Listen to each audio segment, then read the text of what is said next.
Në ditën botërore të diversitetit kulturor, kryetari i shoqatës së pakicave malazeze Montenegro në Shkodër, Alban Sekja, shprehet se 21 maj është një ditë e rëndësishme që bashkon dy popujt fqinj, Shqipërinë dhe Malin e Zi.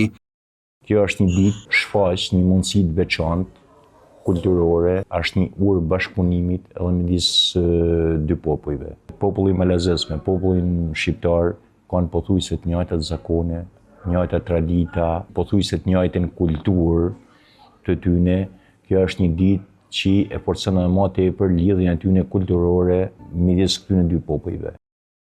Sot nuk është e qartë se sa është numri i shqiptarëve me origjinë nga Mali i Zi, por në Shkodër mendohet se aktualisht jetojnë rreth 3500 persona të tillë. Nuk ka një shifër të saktë se sa mund të jetë komuniteti malazez në Shkodër. Janë rreth 3.500 që mund të jenë me origjinë malazeze të paktën për deri tani se si shoqat kemi pothuajse një vit që funksionojmë.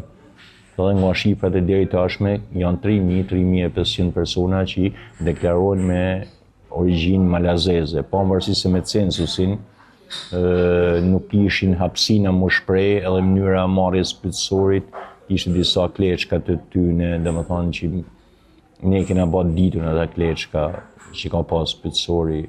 Të gjithë popullsia malazeze që ka ardhur, e ka gjetë një mikpritje në Shkodër. Mos kishe gjetë mikpritje në Shkodër edhe dashamirësinë e qytetarëve shkodran këtu, ata nuk do kishin më këtu. Sekja shprehet se ditët e javës së kulturës malazeze këtë vit do të zhvillohen vetëm në qytetin e Shkodrës dhe me një kalendar më të gjatë aktivitetesh.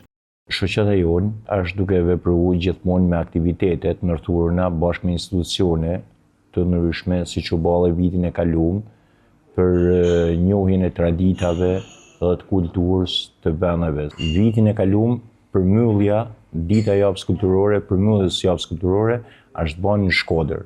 Vitin e ardhshëm mendohet që këto ditë të promovimit me që shumica pakicave ose familjeve me origjinë malazeze, podgoriçane, siç e thojmë, janë në Shkodër.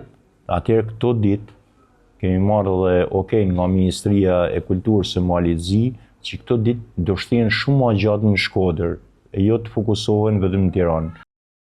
Prej më shumë se një shekulli, personat me origjinë nga Mali i Zi jetojnë në harmoni të plotë në Shkodër, ndërsa janë integruar plotësisht.